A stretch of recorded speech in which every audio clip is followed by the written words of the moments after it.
The courtroom in Cedar Ridge, a modest Midwestern town tucked between long highways and quiet neighborhoods, felt heavier than usual that morning.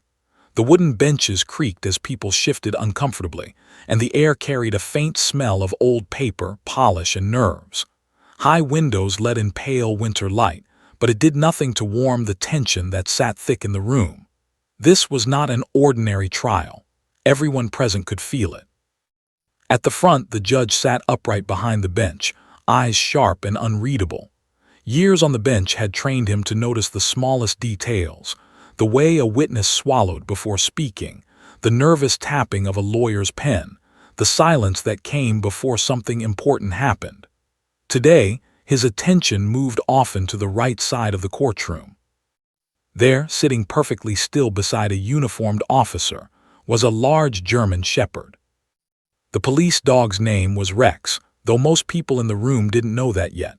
What they knew was that he looked powerful and calm, his black and tan coat groomed to perfection, his posture disciplined but not rigid. His leash rested loosely in his handler's hand. Rex's ears twitched occasionally, responding to sounds humans ignored, the hum of the lights, a muffled cough, the shuffle of feet outside the door. He had been brought in as part of the prosecution's case, connected to a violent home invasion that had shaken Cedar Ridge months earlier. For many in the courtroom, the dog was both reassuring and unsettling, a reminder that what they were discussing wasn't just words and legal arguments, but real fear, real danger. As the prosecutor organized her notes, murmurs rippled quietly through the benches. Jurors sat straight-backed, some curious, others wary. A few avoided looking at the dog altogether. One older woman clasped her hands tightly in her lap, whispering a short prayer. Near the back of the courtroom, far from the lawyers and the polished authority of the bench, sat a small boy. He was only 3 years old. The child sat on his aunt's lap, legs dangling above the floor, sneakers gently knocking against the bench with each small movement. His name wasn't spoken aloud that morning. To most people, he was just the child, too young to testify, too young to understand the complexity of what was unfolding. But he understood more than anyone realized. While adults focused on opening statements and objections, the boy's attention was fixed on Rex. His dark eyes followed every movement the dog made. When Rex shifted his weight, the boy leaned forward slightly.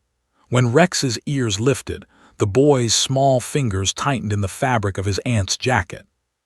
His aunt noticed and whispered softly, "It's okay, you're safe." The boy didn't respond. He didn't blink. His gaze never left the dog. Up front, the defense attorney stood and began to speak, his voice smooth but edged with tension. He talked about evidence, timelines, and reasonable doubt. His words flowed over the room like practiced music, but they barely reached the back row. Rex lifted his head. It was a small movement, something most people would have missed, but his handler noticed immediately. The officer glanced down, eyebrows drawing together just slightly. Rex was trained to remain neutral during court appearances. He had done it dozens of times before. He didn't react to raised voices or emotional testimony. Yet now his focus had shifted. Rex's eyes locked onto the child. The handler adjusted his grip on the leash, subtle and instinctive. Rex didn't pull. He didn't growl. He simply watched, his expression alert but soft, as if something deep in his memory had been stirred awake. The child felt it. He leaned forward again, this time enough that his aunt had to steady him. His mouth opened slightly as if he wanted to speak, but no sound came out. His small chest rose and fell faster. Something inside him, something older than words, recognized the dog. The judge cleared his throat. "Proceed," he said. The prosecutor called her first witness, and a uniformed officer took the stand. As testimony began, the atmosphere grew heavier. Details of the crime were laid bare. A forced door, shattered glass, frightened voices in the night. The words were careful, professional, but they painted pictures no one could fully ignore. The boy's fingers curled into fists. Rex shifted again, letting out a slow breath. His tail remained still, but his ears angled forward, tracking the child rather than the witness. His handler felt it through the leash, a subtle tension, a question. This wasn't anxiety, this was recognition. A juror glanced toward the dog, then toward the child, then back again. Something felt off, though no one could say why. It was as if two separate worlds existed in the courtroom, one governed by rules and procedure, and another moving quietly beneath the surface, unseen but powerful. The boy's aunt whispered again, more urgently this time, "Sweetheart, sit still." He didn't. Instead, he slid off her lap and stood on the bench, small hands gripping the wooden back in front of him. His eyes were wide now, shining with emotion he didn't understand but couldn't ignore. "Dog," he whispered. The sound was barely audible, yet Rex reacted instantly. His head lifted fully, body tensing not in threat, but in attention. A soft sound escaped his throat, almost a whine, so quiet it blended into the room's background noise. The handler's heart skipped. He had heard that sound before, but never in court. Only in moments when Rex found a lost child. Only when something deeply human was at stake. The defense attorney paused mid-sentence, confused by the sudden distraction. The prosecutor frowned. A court officer turned toward the back of the room. The judge followed their gaze. He saw the child standing there, frozen in place, staring at the police dog like the rest of the world had disappeared. He saw Rex staring back. And in that instant, the judge felt it too. The room held its breath. No one spoke. No one moved. It was as if time itself hesitated, waiting to see what would happen next. The judge opened his mouth to speak, but before any words could come out, the child took a small step forward. And everything was about to change. Rex's handler, Officer Marcus Hayes, tightened his grip on the leash without pulling. His eyes never left the boy. He had worked with Rex for 6 years, and in all that time he had never seen the dog react this way in a courtroom. Sure, Rex had been in tense situations, tracking suspects through abandoned buildings, sniffing out hidden weapons, even comforting victims of violent crimes. But this was different. It wasn't fear or aggression or curiosity. It was recognition, pure, instinctive recognition. Marcus remembered the night vividly. It had been months ago in the same small Cedar Ridge neighborhood that now hosted this trial. A frantic call had come in about a violent home invasion. When officers arrived, they found chaos, overturned furniture, broken glass, and a terrified child hidden under a couch. The boy had been alone for a few minutes, too scared to cry, frozen in panic. Marcus had been among the first responders, and Rex had been at his side.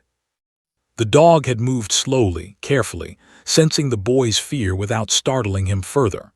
Rex had stayed by his side until the paramedics arrived, offering quiet reassurance with warm, steady presence. That night, the boy had clung to Rex, wrapping tiny arms around the dog's neck. It was impossible. Marcus knew it was impossible for the boy to remember Rex consciously. He was only 3 years old, but the dog's reaction suggested something deeper than memory, something instinctual. As the trial continued, the judge's gavel tapping on the bench struggled to maintain control over the room's tension. The child had returned to standing on the bench, his tiny fingers gripping the wood as his gaze never left Rex. The dog's posture had changed slightly. His ears were forward, his muscles relaxed but alert. There was a subtle tilt of the head, a soft whine barely audible to everyone else, as if to say, "I know you. You're safe now." Marcus spoke in a low tone, almost a whisper. "Rex, stay." The dog obeyed, though his eyes followed every movement of the boy. Marcus's mind raced. He knew the courtroom would soon notice that something unusual was happening. He needed to prepare. Across the room, jurors shifted uncomfortably. Their eyes darted from the child to the dog and back again. Some whispered to each other, while others simply stared, unsure how to react. The attorneys tried to continue, but the energy in the room had changed. The trial's formal rhythm had been interrupted by a small, unexpected presence. The prosecutor, a sharp woman named Laura Grant, glanced toward the boy. "Your Honor," she said cautiously, "perhaps we should allow a brief recess." The child, her voice faltered as she tried to maintain professional composure. The judge, a man known for his strict adherence to procedure, studied the scene. He could see the boy's wide eyes, his trembling little body, and the dog's steady but alert stance. Something was happening here that went beyond law and evidence. "Call a brief recess," he ordered. "Let us ensure the child's well-being." The courtroom buzzed quietly as everyone processed the interruption. Reporters scribbled notes furiously, unaware that they were about to witness a rare moment. A child and a dog influencing the course of a trial. Outside the courtroom, Marcus knelt beside Rex, keeping his hand firm on the leash. The dog leaned slightly toward the boy, who had now sat down on the edge of the bench, still staring. Marcus whispered softly, "It's okay, Rex. He's safe." Rex responded with a slow, deliberate tail wag, the kind that indicated trust and recognition. Marcus thought back to Rex's training, the countless hours spent hunting his skills for narcotics detection, suspect apprehension, and search and rescue. Each command had been drilled into him with precision, yet none of that prepared a handler for an emotional recognition like this. The dog wasn't responding to a command. He wasn't responding to scent or sound. He was responding to a memory, an instinct, something only a few animals in the world ever experience.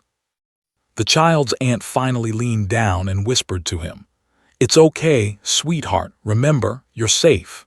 But the boy didn't reply with words. His small hands reached toward Rex again, hesitant but determined. Marcus's mind raced. Should he allow the boy to interact with Rex? Would the court permit it? Could a child's safety be maintained while still following courtroom rules? He weighed the risks. But then he looked at Rex's steady gaze, his calm demeanor, and he knew. Rex wouldn't hurt him. Rex wouldn't allow harm. The dog had protected children before. This was what he did best. "Rex," Marcus said softly, "go." Rex moved slowly, deliberately, stepping closer to the boy.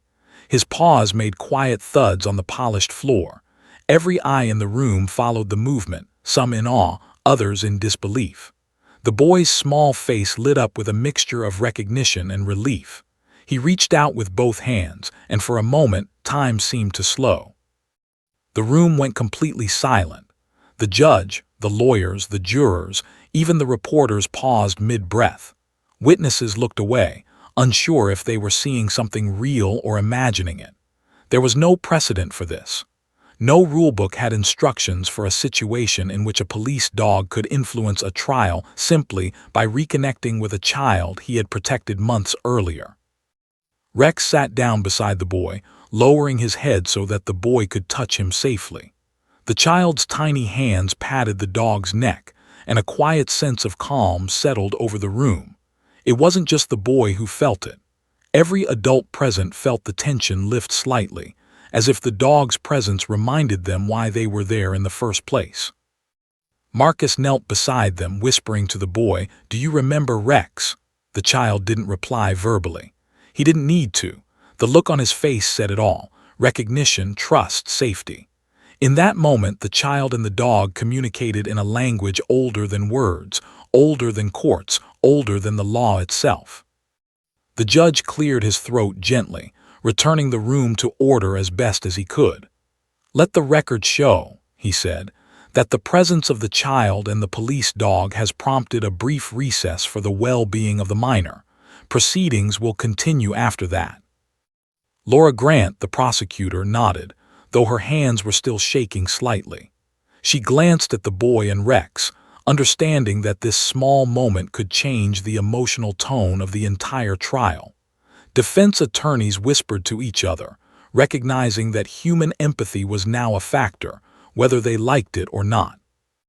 Outside the courtroom, Marcus took a deep breath. He looked down at Rex, whose ears were flicking attentively at the child's small movements. "You did good, boy," Marcus said softly. "Better than anyone could have expected."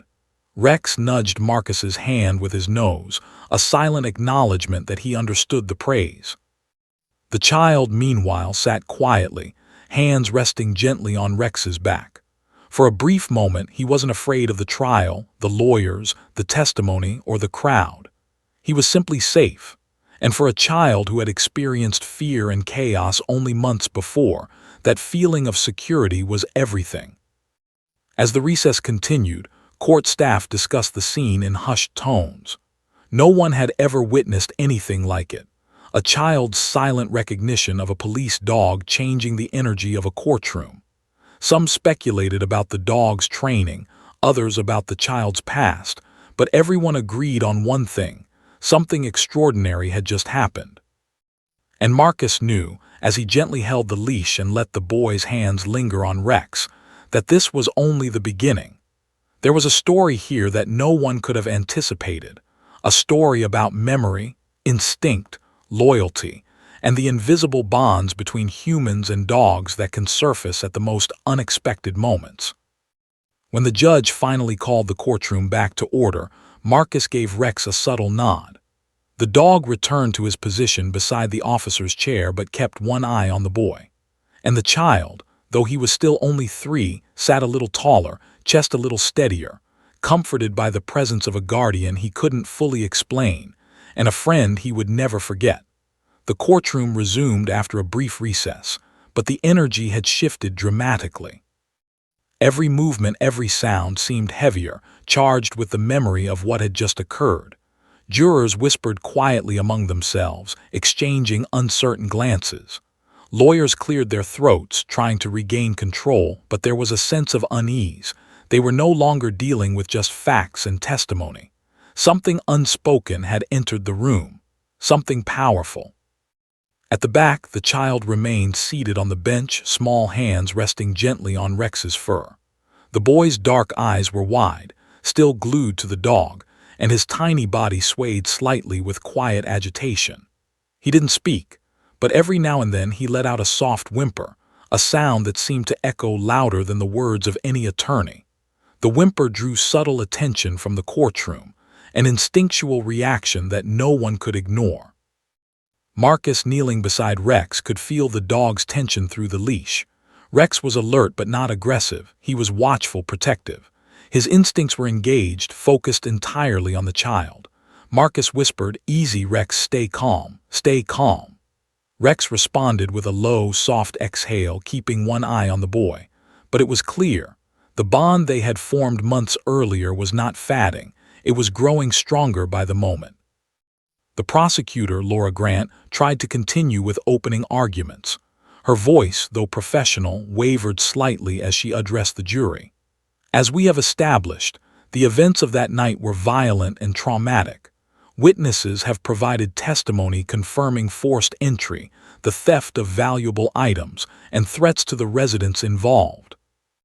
The words, meant to be precise and unemotional, failed to capture the attention of the small child. His gaze never wavered from Rex.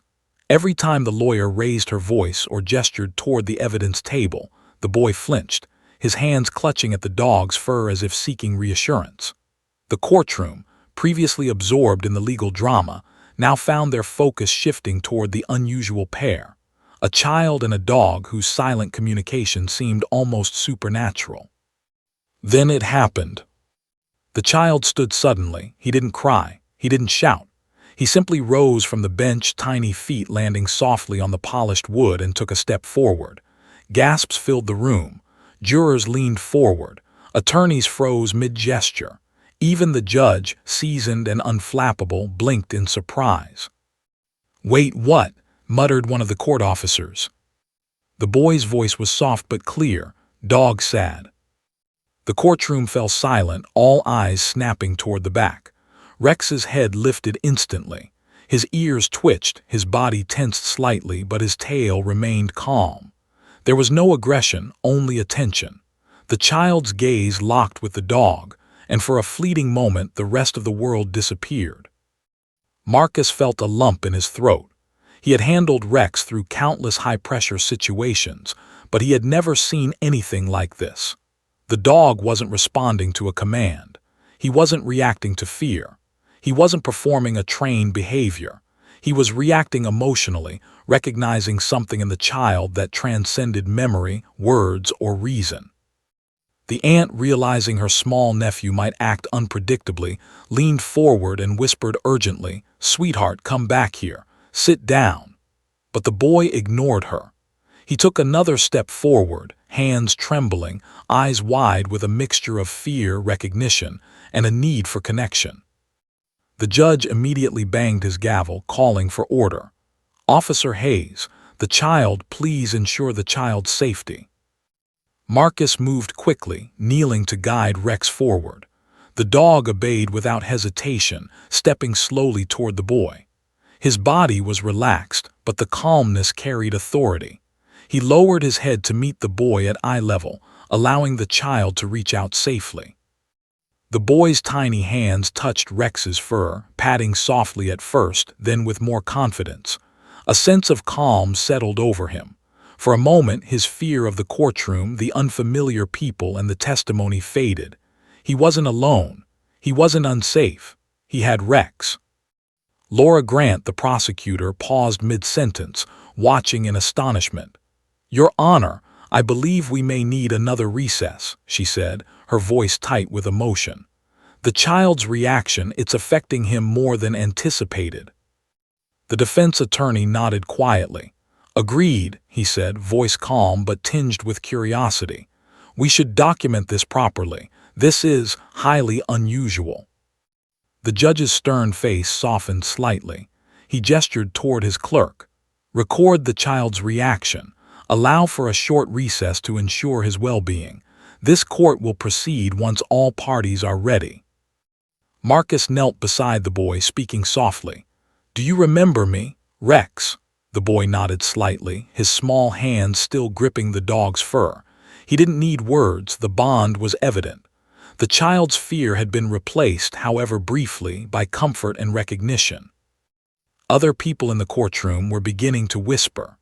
Jurors exchanged looks that conveyed a mix of awe and confusion. Some reporters quickly scribbled notes, unsure whether they were witnessing a legal anomaly, a psychological phenomenon, or simply a human story that would captivate the public for months to come. Rex remained calm, his gaze unwavering. He wasn't acting on instinct alone. He was acting on experience and memory. He had been there for this child before, in the nightmarish chaos of a home invasion, and his training had prepared him to protect. But the bond that had formed went beyond duty. It was a deep, intuitive understanding that the child needed him. The boy's small lips trembled. He whispered again, barely audible, "Safe." The courtroom collectively exhaled. Every adult present felt the gravity of the moment. Here was a child, too young to understand the complexities of law, too small to influence proceedings intentionally, yet he had altered the course of the trial simply by connecting with a dog who had been there when he needed protection most. Marcus's mind raced. He had handled dogs through crime scenes, riots, and missing person cases. He had seen fear, courage, and instinct in action. But he had never witnessed a dog act with such pure, unspoken empathy, an understanding that transcended words, paperwork, and procedures. The child's aunt leaned down and whispered again, tears threatening her composure. "You're okay now. You're really okay." The boy nodded, patting Rex once more before finally allowing Marcus to guide him gently back to her. Even as the trial would continue, something had shifted. The courtroom, once tense and procedural, now carried an undercurrent of humanity. Everyone present, judge, lawyers, jurors, staff, had witnessed a quiet miracle of recognition and protection. A child's fear, a dog's instinct, and months of past trauma had collided to create a moment no one would ever forget. Marcus looked down at Rex, proud yet humbled. "Good boy," he whispered, "better than anyone could have planned." Rex responded with a small nudge of his nose against Marcus's hand, a silent acknowledgement of duty, loyalty, and understanding. The trial would resume, of course. Legal matters would continue. But for a brief, unforgettable moment, A child's voice and a dog's heart had reminded everyone in that room why justice is not just about law. It is also about compassion, recognition, and the invisible threads that connect humans and animals in ways that can change everything. The courtroom had grown unusually quiet, as though the walls themselves were holding their breath. Even the judge's gavel seemed unable to pierce the tension that hovered over the room. The small boy, barely 3, stood trembling at the edge of the bench, eyes wide, hands gripping the worn wood. His gaze never left Rex, the police dog whose steady presence had already caused a ripple of unease and curiosity in the courtroom. Every person present felt the subtle shift, the room no longer a sterile place of legal procedure, but a theater of raw, emotional connection. The boy whispered again, barely audible, "Dog sad." The words seemed to carry weight far beyond their simplicity, and Rex responded instantly. The dog lifted his head, ears pricked forward, body stiffened in attention. There was no growl, no defensive stance, only an instinctual awareness that something urgent demanded his focus. Marcus Hayes, Rex's handler, instinctively stepped forward, keeping a careful hand on the leash. "Rex, stay," Marcus whispered, low and controlled, though his own heart raced. He knew the dog would obey, but he also knew that Rex was responding to something deeper than command.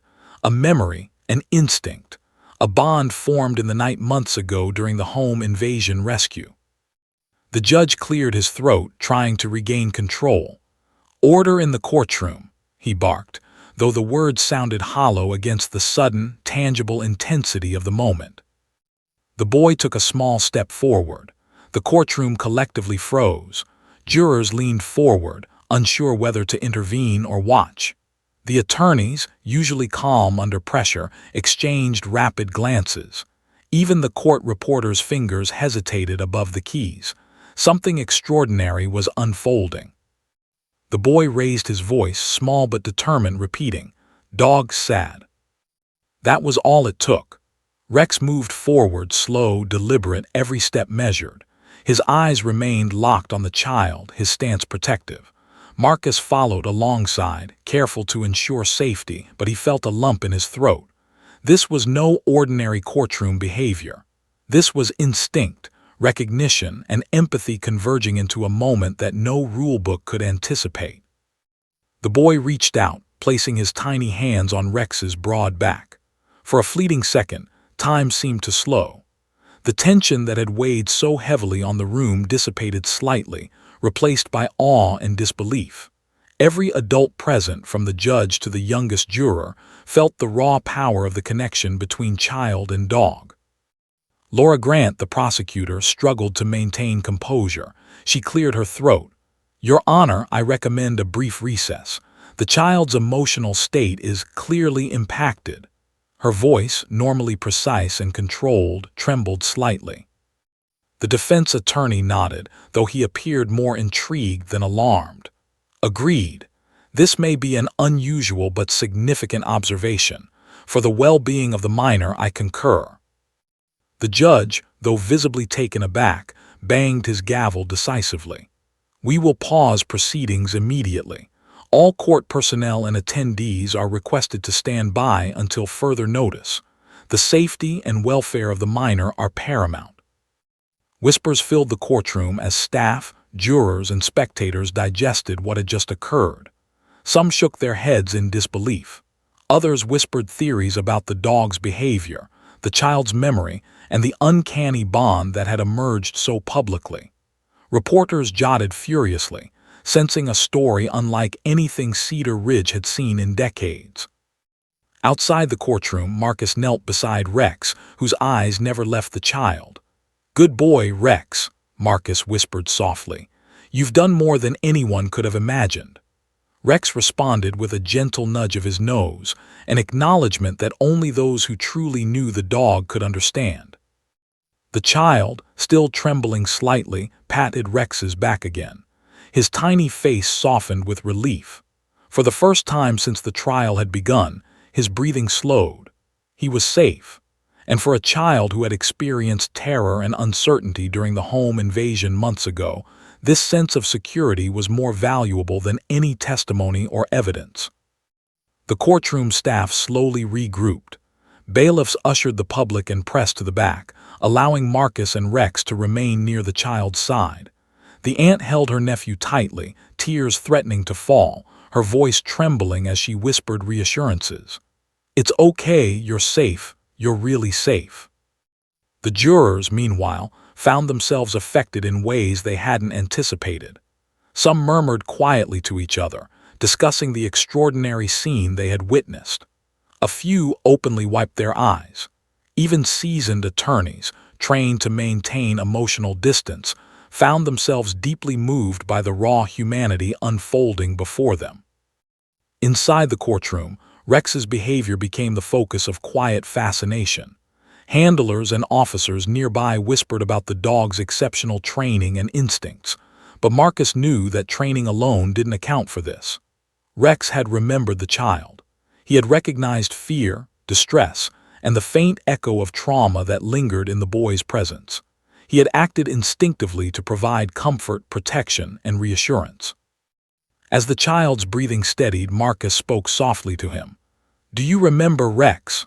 The boy nodded slowly, fingers still clutching the dog's fur. He didn't need to speak. The bond was clear to all who watched. Recognition, trust, and safety communicated without a single word. The judge, observing the scene, nodded slowly. He had presided over countless trials, seen witnesses collapse under pressure, and children intimidated by the gravity of legal proceedings. But he had never witnessed a moment like this, where a child's safety, a dog's instinct, and the course of justice intersected so visibly. "Let it be noted," the judge said, raising his voice, "that the trial is officially paused due to the emotional state of a minor. All proceedings will resume only after proper evaluation and consideration of the child's well-being. Court is temporarily adjourned." Gasps and murmurs filled the room as staff scrambled to implement the recess. Reporters took hurried notes, whispering to one another about the extraordinary events they had just witnessed. The story of the child and the police dog would spread far beyond Cedar Ridge, capturing hearts and inspiring conversations about trauma, empathy, and the power of animals in human life. Marcus stayed kneeling beside Rex, watching the child carefully. The bond between them was unmistakable, a silent dialogue of recognition and reassurance that transcended words. He whispered again, "Good job, boy. You both did amazing." Rex leaned slightly into Marcus's hand, a subtle gesture of trust and acknowledgement. The child finally allowed himself to relax fully, resting his head against Rex's side. His tiny body still trembled slightly, but his eyes were soft now, filled with relief and comfort. For those who had witnessed the scene, the courtroom's tension seemed to lift, replaced by awe and gratitude for a moment that transcended ordinary experience. Even the attorneys, trained in skepticism and logic, couldn't deny the emotional gravity of what had occurred. They whispered among themselves, discussing the implications not just for the case, but for their understanding of human psychology, trauma, and the profound bond between humans and animals. Outside the courtroom doors, the public and press gathered, eager to understand what had caused the unprecedented pause. Yet no one could truly explain the quiet, instinctive connection that had unfolded in the room. A 3-year-old child, a police dog who remembered him, and a moment of recognition that halted a trial in its tracks. Marcus felt a surge of pride and humility. He had worked with Rex for years, but moments like this reminded him why he had chosen this path. To witness the extraordinary in the ordinary, to see loyalty and instinct manifest in ways that could change lives. And as the boy patted Rex one last time before returning to his aunt's side, Marcus knew that the trial's course had already been altered, not by arguments, evidence, or testimony, but by trust, recognition, and the silent language of a dog who understood a child's fear better than anyone else in the room. The courtroom, once tense and procedural, had become a space where compassion and instinct proved just as powerful as law. And for the child, for Rex, and for every person who witnessed the scene, the lesson was clear. Sometimes the heart speaks louder than any words, and a dog's loyalty can stop a trial, if only for a moment, and remind everyone what truly matters. The courtroom had emptied into a temporary recess, but the echoes of the dramatic pause lingered. Outside, the fluorescent lights of the courthouse hall reflected off the polished tile, cold and sterile, yet somehow softened by the quiet murmurs of curiosity and concern. Reporters lingered near the doors, cameras poised, but no one dared approach the child. This was not a story of sensational headlines. It was something far more delicate, something deeply human. Marcus Hayes led Rex down the hall, careful not to startle the boy or his aunt. The child clung to the bench's edge one last time before allowing his aunt to lift him into her arms. His small face was pale but calm, eyes still occasionally flicking to Rex as if seeking reassurance. Marcus followed at a careful distance, giving space but remaining close enough to intervene if necessary. In the hall, Marcus whispered softly to Rex, "Good boy, stay calm. Don't let anything rattle you." Rex responded with a slow blink and a slight wag of his tail. Every movement was measured, deliberate. He was aware not just of the environment, but of the child's subtle emotions, his unspoken fears, and the bond that had formed between them months earlier. The child's aunt, Laura, guided him gently toward a quiet corner. She crouched to meet his gaze, brushing a strand of dark hair from his forehead. "It's okay, sweetie," she whispered. "Do you remember? You're safe now." The boy nodded, though his fingers still lingered on Rex's thick coat. Marcus crouched beside them, careful to maintain a protective presence without intruding. He spoke softly, almost to himself, recounting the night months ago when Rex had first met this child. "It was the night of the home invasion," Marcus began. "We got the call about a break-in at your house. When we arrived, you were hiding under the couch. You were so scared, so quiet. Rex stayed by your side the whole time, didn't move, didn't bark, just stayed. He knew you needed him even if you couldn't say it. And you trusted him." The child's eyes widened slightly, recognition flickering like a small candle in the dark. Though he was too young to consciously remember the events, something deep inside him responded. The fear of that night, the confusion, the chaos, had imprinted a fragment of memory, a visceral understanding of safety associated with the dog. Marcus continued, his voice low but firm. "That night, Rex protected you until the paramedics arrived. He kept you calm. He made sure you weren't alone, and now he's here again." The boy's small fingers flexed around the dog's fur as he whispered, "Safe again." It was then that the aunt realized something profound. This wasn't just a coincidence. The child's reaction in court, the way he had sought out Rex, the trust and recognition, it was all connected to that night of terror. She glanced at Marcus, her voice trembling slightly. "You're saying he remembers him?" Marcus nodded.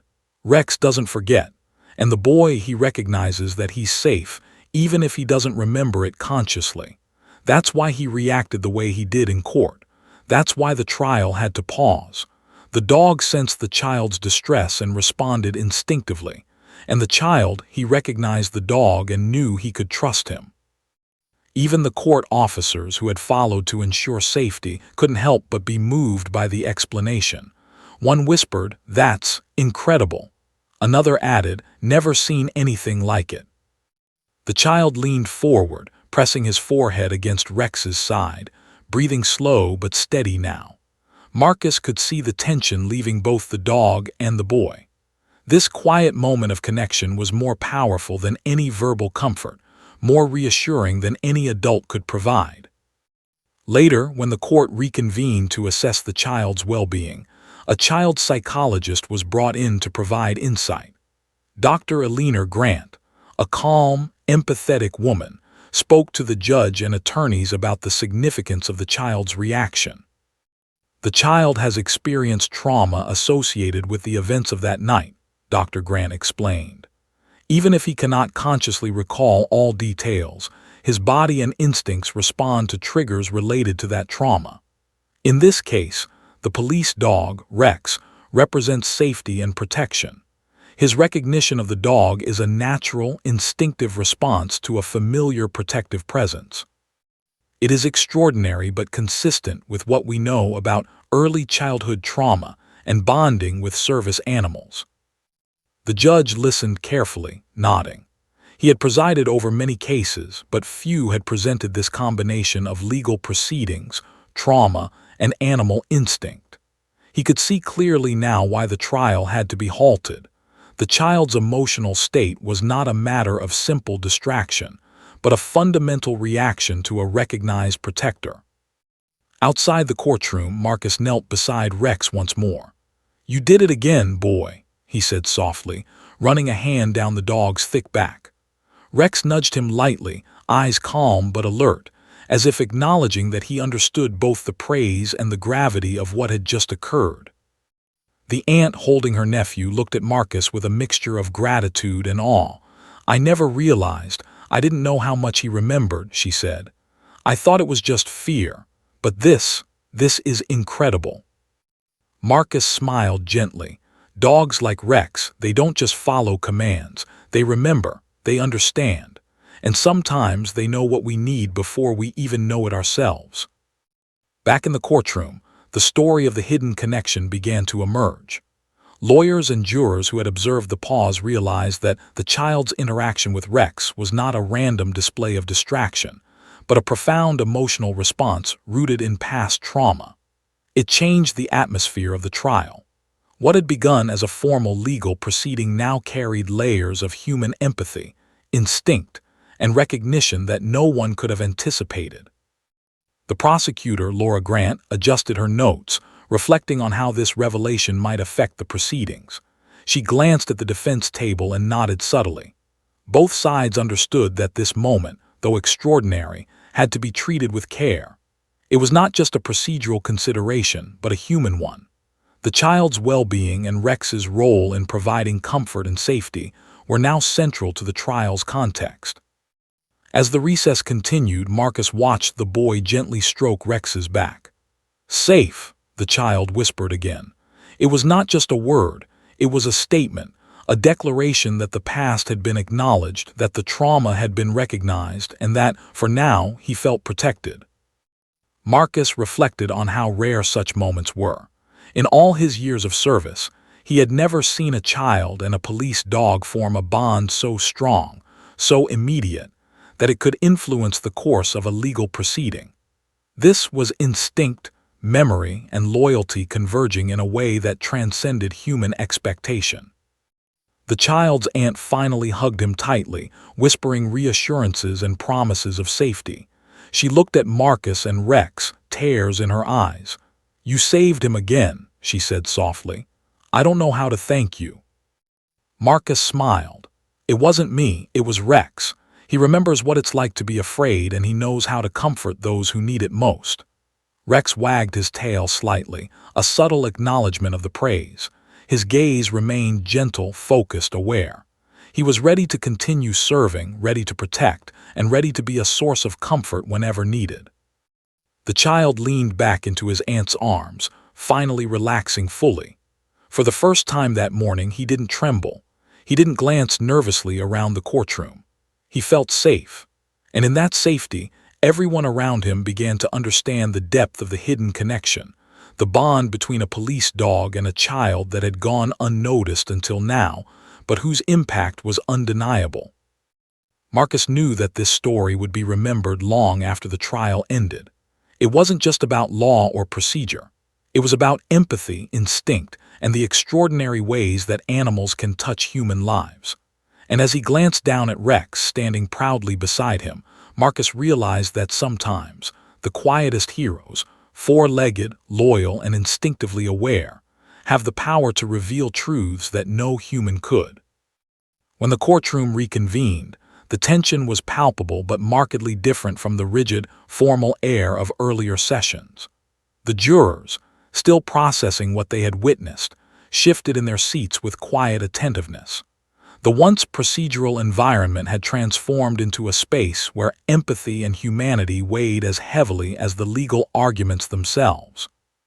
Even the judge, known for his unshakable composure, took a moment to glance toward the back of the room, where the small boy sat quietly beside his aunt, Rex calmly lying at Marcus Hayes' side. The child's presence, combined with Rex's steady, comforting demeanor, had a subtle but undeniable effect on everyone. Witnesses testified with a newfound awareness of the emotional stakes. Lawyers moderated their tones, consciously softening voices that had once been sharp and argumentative.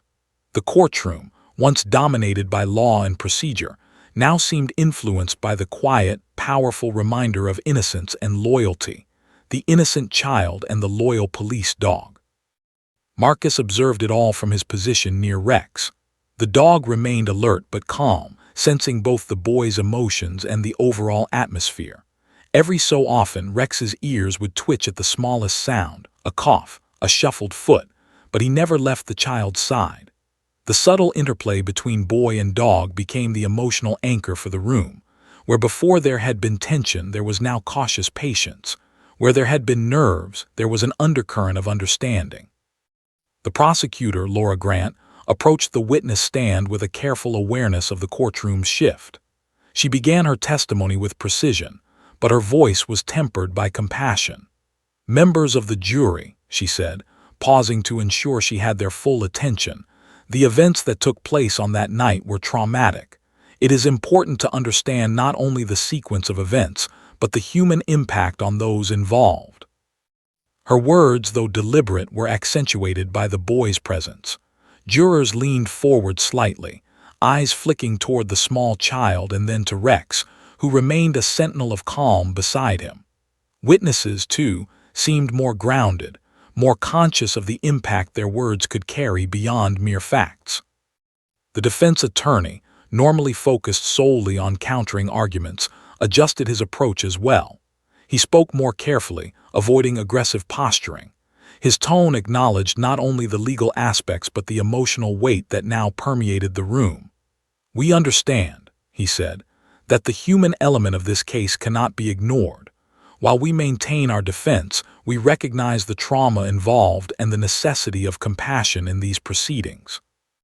The judge nodded, silently approving the subtle recalibration of tone.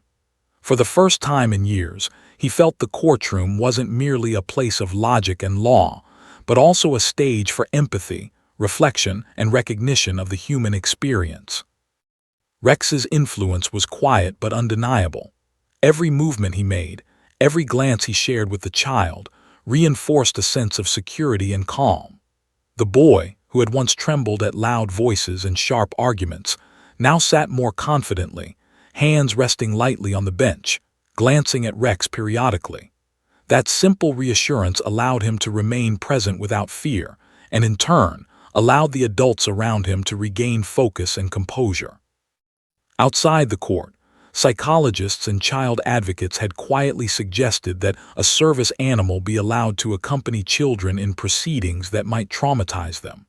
But few had imagined that such a presence could profoundly alter the courtroom's emotional dynamics. Now, the power of that instinctive, empathetic bond was on full display. Marcus quietly reflected on how extraordinary Rex's behavior was. "It's more than training," he whispered to himself. "He remembers, he understands, he knows what's at stake for this child." His gaze flicked to the boy, who was watching the proceedings with wide, curious eyes, occasionally glancing at Rex for reassurance. Marcus understood in that moment why service dogs could do what humans often could not. They sensed fear, they offered safety, and they reminded us of something essential, that even in systems built on logic, emotions matter. The jurors, now fully attentive, began to see the case differently. The child's reaction, combined with Rex's presence, illuminated aspects of the story that had been abstract before.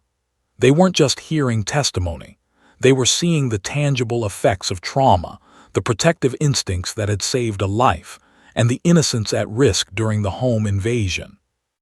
Every statement made by witnesses now carried an added weight, every argument framed not only in terms of guilt or innocence, but in the human consequences of the crime.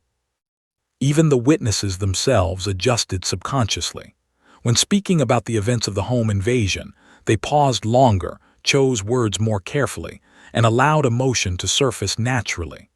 The prosecution's case no longer felt like a sterile recitation of events. It was a story of fear, bravery, trauma, and resilience, made more real by the child and the dog who had survived alongside him. The defense, recognizing the shift, also softened its approach.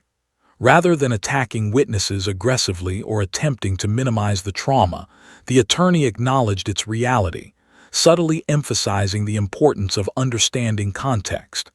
In doing so, the courtroom avoided conflict and maintained a level of decorum that allowed for honest, human testimony.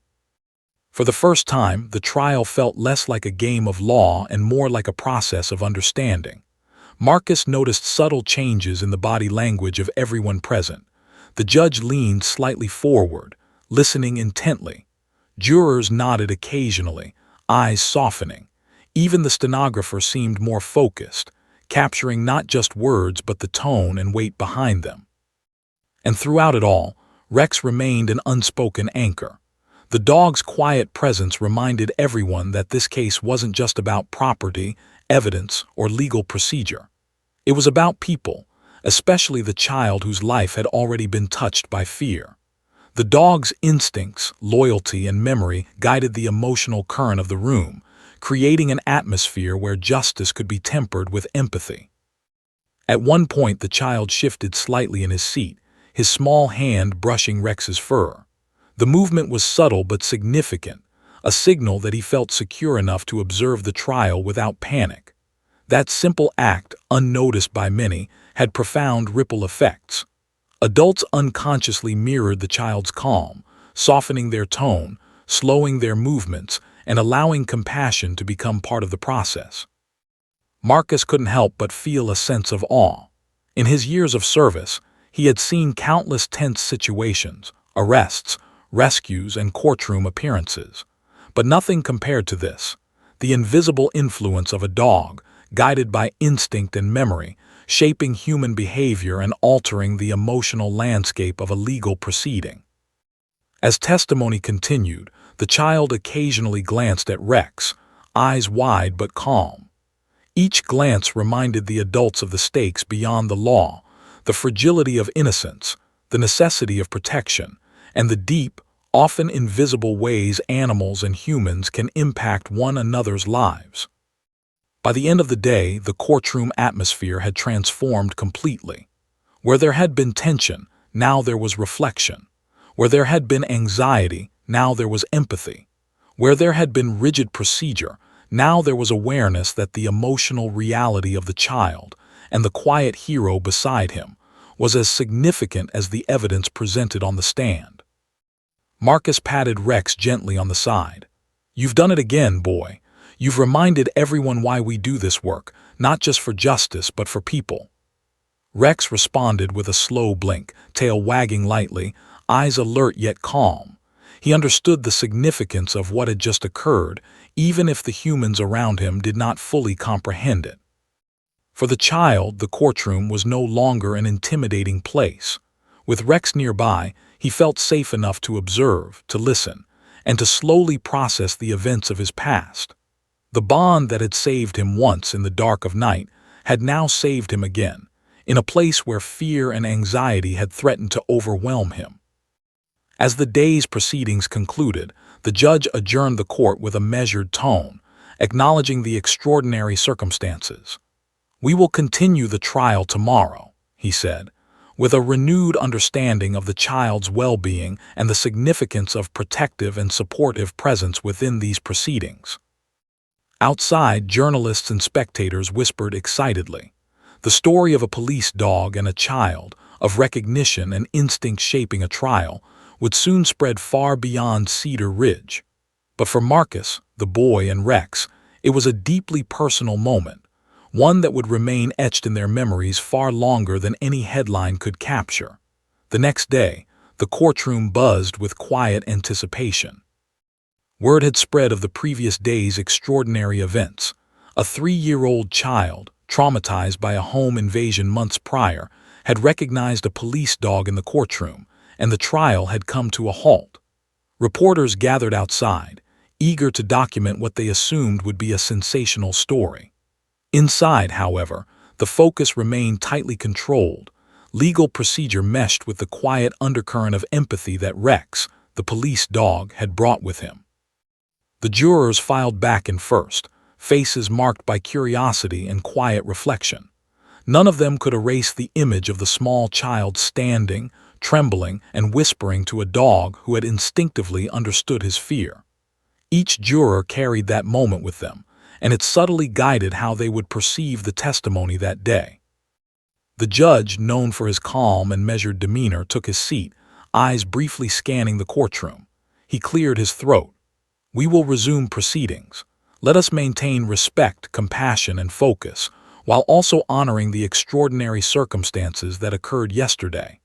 The minor child's well-being remains our priority, and the presence of Rex, the police dog, is acknowledged as a factor in these proceedings." Marcus, kneeling beside Rex near the back of the courtroom, felt the dog shift slightly. Rex's eyes never left the child, but he adjusted his stance, alert and poised, sensing the subtle tension in the room. Marcus whispered softly, "Stay calm. You've got this, boy." Rex responded with a slight wag of the tail, a silent reassurance. The prosecution called their next witness, a neighbor who had seen parts of the home invasion. The witness's voice trembled as he recounted the shattered glass, the sounds of screaming, and the fear that had gripped the neighborhood. Jurors leaned forward, listening carefully, but their attention continually flicked to the child and Rex. Each glance reminded them of the stakes beyond the evidence: innocence, fear, and protection. The child's hands occasionally brushed Rex's fur, grounding him. The subtle motion, repeated several times, carried a weight no one fully articulated, the reassurance of safety. It allowed the child to remain present, to absorb the testimony without panic. Witnesses, in turn, became more measured, conscious that their words were not just facts on a page. They were relived trauma, now witnessed by the child and validated by the dog's presence. Marcus noticed the effect. Rex's calm vigilance influenced the room. Witnesses spoke more carefully, jurors sat straighter but with softened expressions, and even the attorneys adjusted their delivery. This trial, intended to focus purely on legal elements, had evolved into a demonstration of the profound interplay between empathy, instinct, and memory. Then the moment came that no one anticipated. The defense attorney, presenting a crucial piece of evidence intended to cast doubt on the timeline, noticed the child flinch. The boy's small hands gripped Rex's fur tightly, his body stiffening as if reliving the chaos of that long-ago night. The courtroom collectively paused. Rex, sensing the child's anxiety, leaned slightly toward him, head low, offering silent reassurance. The child's whimper, quiet but distinct, caused a ripple through the courtroom. Jurors glanced instinctively at the back of the room. The witness froze mid-testimony. The judge's gavel hovered in midair, momentarily forgotten. Every eye turned toward the child and the dog, acknowledging that something profound was occurring. The instinctive bond between a dog and a child had the power to influence the emotional perception of the evidence itself. Marcus whispered gently to Rex, "It's okay. Protect him. Keep him calm." Rex responded immediately, nudging the boy's hand and letting out a low, calming exhale. The child visibly relaxed, leaning against Rex, and the courtroom's collective tension eased accordingly. The judge, understanding the significance, leaned slightly forward. "We will proceed with care," he said, voice measured but resonant. "All parties are reminded that the child's presence and well-being are paramount. Let us continue with the utmost sensitivity." As the proceedings continued, every witness, every piece of evidence, was subtly reframed in light of what had occurred. The jurors could no longer view the case purely as a sequence of events. They were witnesses not just to the facts, but to the living impact of trauma, protection, and loyalty. Every narrative became colored by the reality of a child's fear and a dog's instinctive response. The climax approached during the testimony of the last witness, a law enforcement officer who had been on the scene of the home invasion. As he recounted the moments of chaos and the terrified child hiding under the couch, he paused mid-sentence, eyes flicking to the back of the room. "And the child, he was alone at first," the officer said, voice breaking slightly. "But Rex, he stayed with him. The child clung to the dog. I've never seen anything like it. That bond saved him. That bond." The officer trailed off, overwhelmed by the emotional weight of what he had witnessed. The courtroom was silent. The jurors sat frozen, many with tears quietly forming. The attorneys lowered their voices, unable to maintain the usual combative tone. Even the judge's stern expression softened, the gravity of the situation cutting through procedural formality. The child rested his head against Rex's side, drawing comfort from the dog's presence. Marcus whispered softly, "You're doing great, boy. Just stay calm." Rex leaned into the boy, a silent pillar of strength and reassurance. The room collectively exhaled, tension replaced by a shared understanding. This trial was no longer merely about guilt or innocence. It was about the real lives affected by the crime, about the vulnerability of a child and the extraordinary power of a loyal companion. Then came the final moment. The judge addressed the courtroom with measured authority, acknowledging what had unfolded. "Let the record show," he said, "that the interaction between the minor child and the police dog, Rex, has significantly impacted the court's proceedings. The child's emotional response and the dog's protective presence have provided clarity and context to the human impact of the events under review. The court recognizes that the influence of such a bond is extraordinary and relevant to understanding the case in its entirety." A murmur rippled through the room. The attorneys, usually focused on objections and procedure, exchanged glances. Even the jurors leaned back, reflecting on the profound realization that this trial was no longer just a matter of facts. It was a matter of understanding the consequences of trauma, the instinctive power of animals, and the unseen ways loyalty and protection can shape human perception. The child's aunt hugged him tightly, whispering reassurances. The boy whispered softly, "Safe," and Rex nudged his hand, tail wagging slightly, eyes calm and steady. Marcus allowed himself a small smile. The dog had done more than provide comfort. He had guided the courtroom to a deeper understanding of what justice truly meant. As the day ended, the judge adjourned proceedings with a tone that acknowledged both legal responsibility and human compassion. "Court is adjourned," he said, voice steady but resonant. "May all parties leave with an appreciation for the extraordinary events witnessed today." Marcus stood and patted Rex on the side. "You've done it again, boy," he said softly. "Not just protecting the child, but protecting the truth and reminding everyone what really matters." Rex responded with a slow blink and a gentle nudge of his nose, the quiet affirmation of a loyal, unwavering partner. Outside the courthouse, reporters whispered among themselves, trying to capture the story. But no headline could fully convey what had transpired within those walls. The child's instinctive recognition, the dog's protective empathy, and the profound, emotional shift that had reshaped a courtroom. For the child, the ordeal had been transformative. With Rex beside him, he had felt safe enough to observe, to process, and to regain a sense of control. For Marcus, it was a reminder of why service animals were so vital and how their influence extended far beyond the obvious.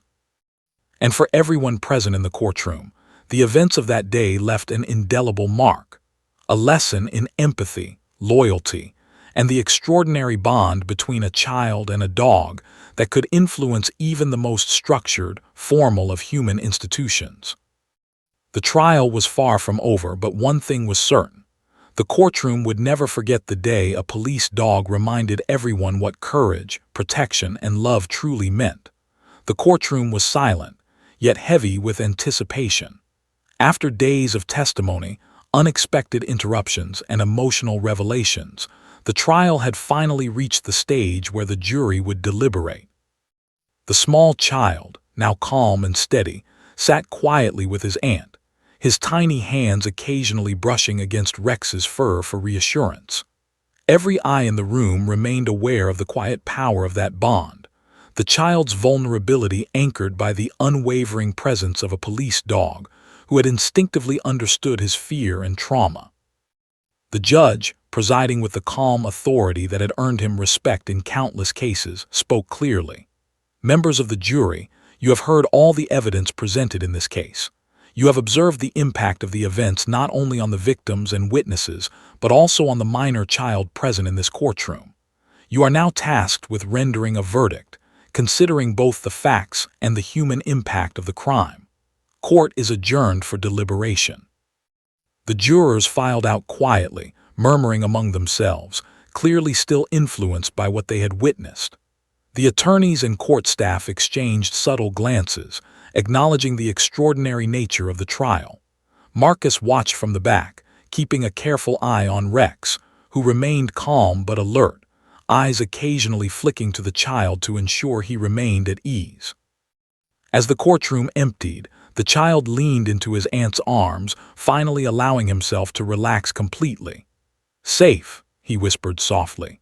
Rex, sensing the boy's relief, nuzzled his hand gently. Marcus allowed a small smile to cross his face. This was the moment he had been waiting for, the reassurance that the boy felt secure in a space that had once terrified him.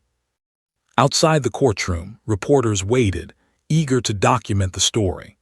Cameras flashed and microphones were thrust forward, but Marcus and the child's aunt navigated the attention carefully, ensuring the boy's safety and emotional comfort. The story of a child and a police dog, and the profound impact their bond had on a trial, was already spreading. But Marcus knew that for those in the courtroom, it was more than a headline.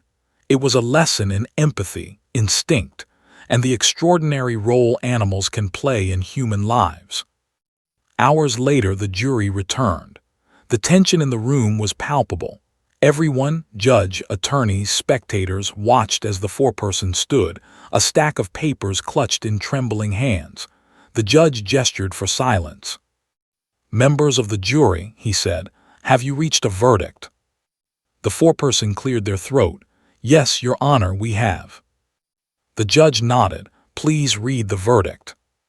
The foreperson began, voice steady but quiet. "In the case of the People versus David Reynolds, regarding the home invasion that occurred on June 15th, we find the defendant guilty on all counts, including burglary, assault, and endangerment of a minor." A collective exhale swept through the courtroom. Some murmured softly, others nodded in acknowledgement of justice served. The child, now fully relaxed, let out a small sigh of relief.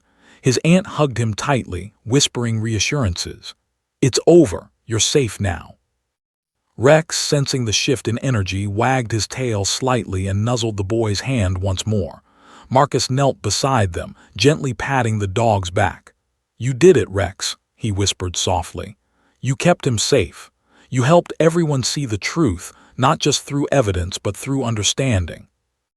The judge called the courtroom to order briefly to formalize the sentencing. "Given the verdict, the defendant will receive the maximum sentence allowable under the law," he said, voice firm but tempered. The court also acknowledges the extraordinary circumstances of this case, particularly the impact on the minor child and the role of the police dog, Rex, whose presence provided safety, comfort, and clarity to the court proceedings. The mention of Rex drew a few subtle smiles and nods from the courtroom staff and attorneys. No one spoke aloud, but all recognized the dog's role as more than symbolic. Rex had been a living, breathing influence, a bridge between fear and safety, trauma and healing. As the formalities concluded, the child's aunt leaned down to whisper to Marcus. "I don't know how to thank you or Rex enough," she said, voice trembling. "He wouldn't have made it through this without him." Marcus smiled humbly. "It wasn't just Rex, it was both of you." Rex just reminded everyone what safety feels like.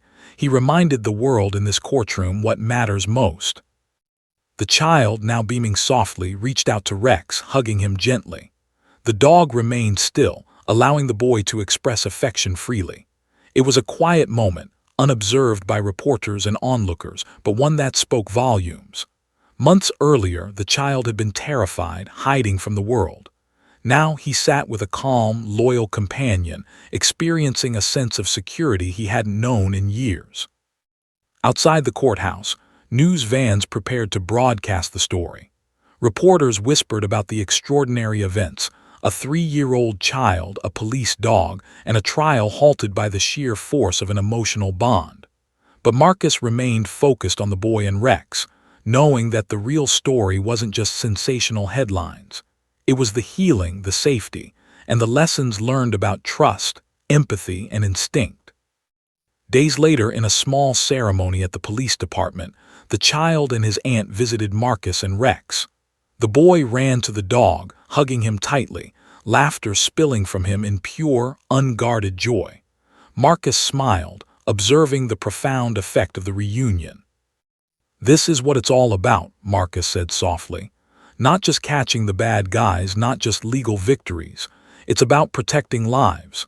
It's about showing children that the world can be safe again, even after fear has touched them. And Rex, he makes that possible in ways most people will never understand." The child's aunt nodded, tears glistening in her eyes. "He's a hero," she whispered, voice choked with emotion. "Not just to my nephew, but to all of us who witnessed this. I'll never forget it." Rex, sensing the approval and calm, wagged his tail slowly, eyes bright and gentle.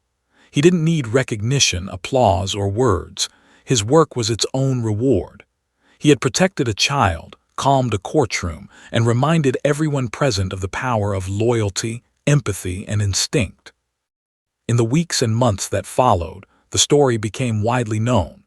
Newspapers, local news channels, and social media highlighted the extraordinary events of the Cedar Ridge trial. But beyond the headlines, the impact was deeper. Protocols began to change regarding children in courtroom proceedings, with increased consideration for emotional support animals in high-stress cases. Marcus and Rex were quietly proud, knowing that their actions had created meaningful change beyond a single trial. And for the child, life gradually returned to a sense of normalcy. He attended preschool without fear, slept through the night without waking in terror, and most importantly, learned that trust and safety could exist in the world again. Rex remained a constant companion whenever needed, a silent guardian, a source of comfort, and a living reminder that loyalty and love often speak louder than words. One quiet evening, Marcus watched the child and Rex play in a small, sunlit yard. The boy laughed freely, tossing a small ball for Rex to chase. The dog sprinted with joy, returning it gently each time. It was a simple scene, but one filled with profound significance. Months of trauma, fear, and courtroom tension had given way to trust, healing, and an unbreakable bond. Marcus knelt beside Rex, whispering softly, "You did good, boy, more than anyone could have imagined." Rex leaned into Marcus's hand, eyes calm and wise, as if understanding that his work had changed lives in ways beyond training, beyond instinct, beyond even the expectations of the humans around him. In the end, the story of the child, the police dog, and the trial in Cedar Ridge became more than just a legal case. It was a story of courage, of instinct, of empathy, and of the extraordinary connections that can exist between humans and animals. It reminded everyone who witnessed it, whether in the courtroom, through media, or in quiet reflection, that sometimes the smallest gestures of loyalty can create the most profound impact, and that a dog's heart can stop a trial, heal a child, and change lives forever.